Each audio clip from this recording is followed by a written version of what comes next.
Peggy 18.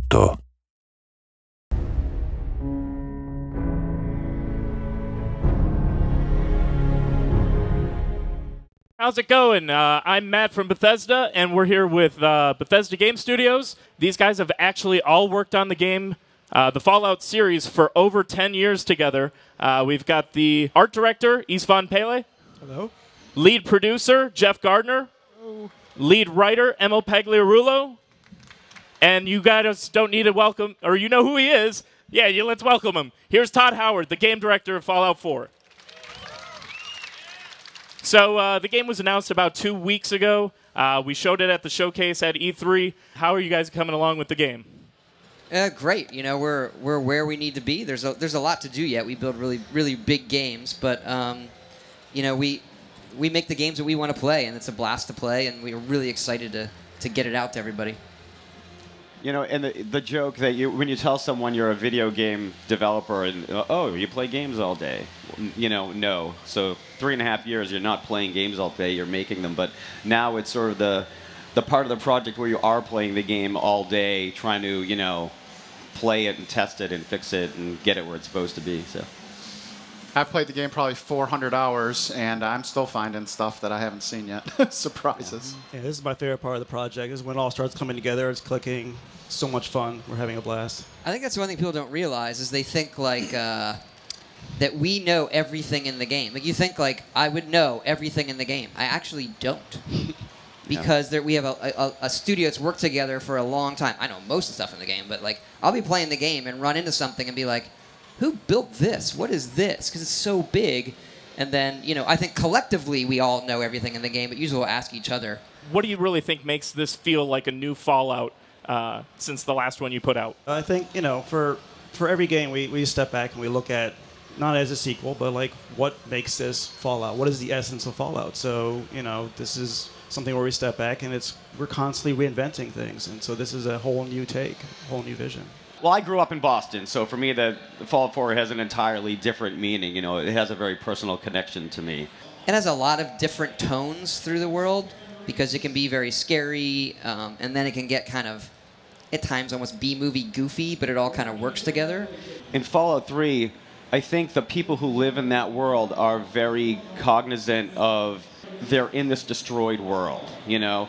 And so we looked at that again and tried to think, well, what if, you know, it's not so much about the past. You know, this is what they know. This is their world. So there's a little bit of, you know, there's a post-apocalypse in a destroyed world, but there's a glimmer of hope sometimes, too, because there are people that are getting on with their lives. And how do you look at that, too, and how does that, you know, inform the different stories in the world?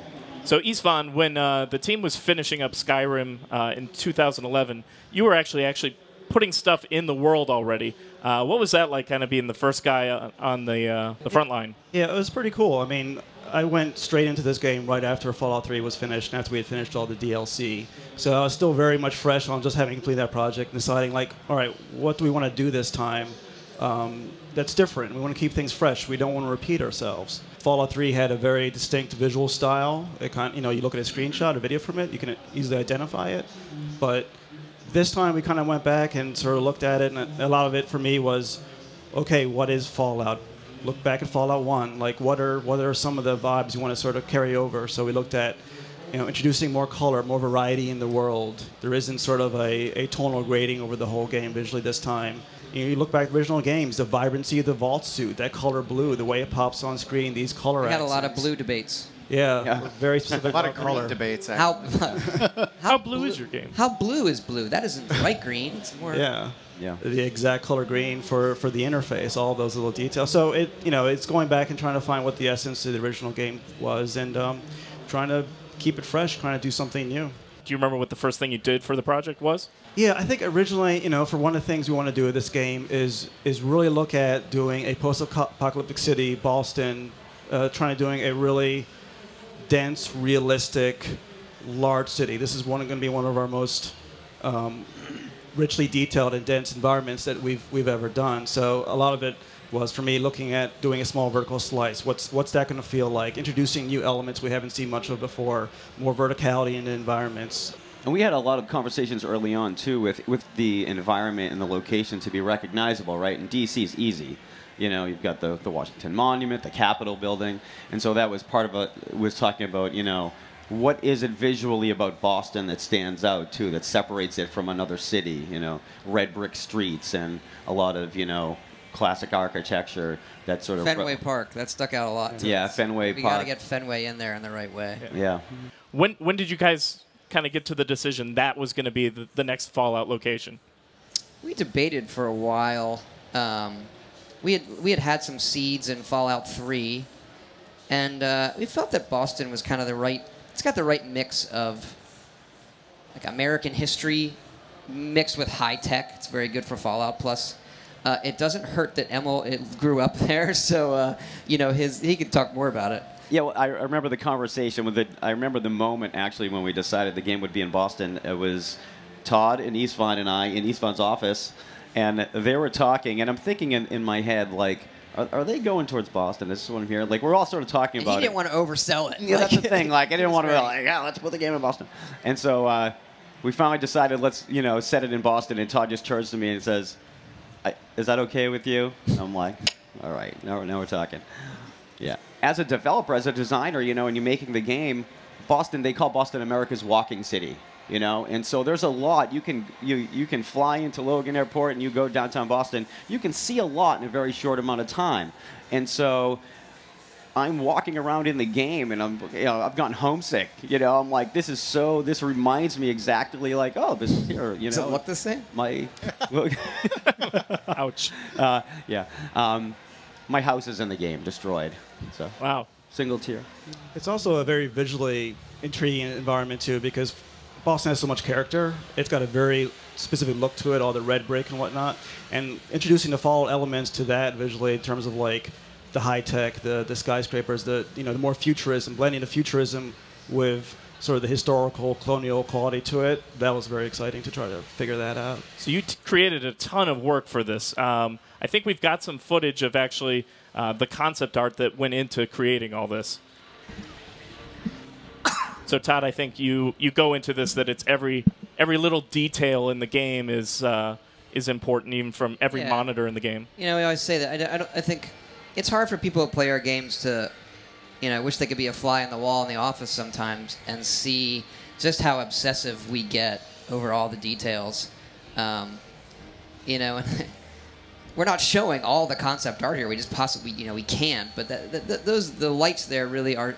I really like those images because it's almost symbolic to this like obsession with like, what are the labels on these blinky lights on every computer in this area, because someone, we like people to be able to stick their noses in it, and so, despite it being like, I think a lot of times our stuff maybe everything feels really grand, but we're also a first-person game.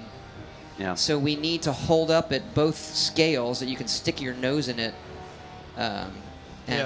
Credit to our artists. They are amazing. Yeah, our concept artists are fantastic, and because of the unique nature of Fallout, like everything has to be designed. Every vehicle, every prop in the world, the architecture. There's so much we have to draw to cover for artists to build them. And you see a fraction of it here. I almost think this video may even do a better job than the footage we put out of showing you the different styles and palettes of what you're going to see in the game world. We actually go back to some of these environments after we built them, paint them over again, and then redo them in the game just to make sure everything's perfect. The lighting and the shadow and how everything interplays. Yeah, early on, there were one or two concepts that I think the artists riffed on, just coming up with I think like a city street, and we were like, well, could we actually do that in the game? And we hadn't. It wasn't the way we built spaces before, and we actually ended up changing our process a little bit to make some of these doing architecture like that and showing destruction in a different way. And the big thing we do, and this was tricky with what Istvan was building originally, is that we have a lot more non-loading space because it's all destroyed. So it's harder to do like, here's a big castle gate and you click it. So like, we wanted these really crenulated buildings and with the light coming through it, and so.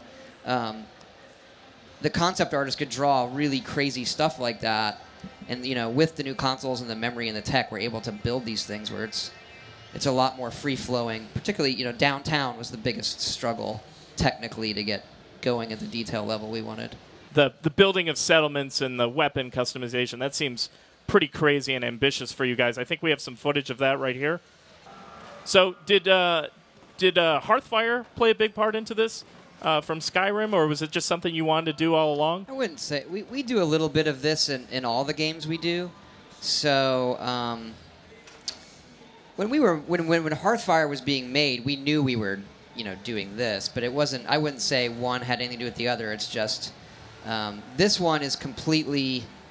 It's a completely different animal. So this really became like we'd like to do it. Can we even do it?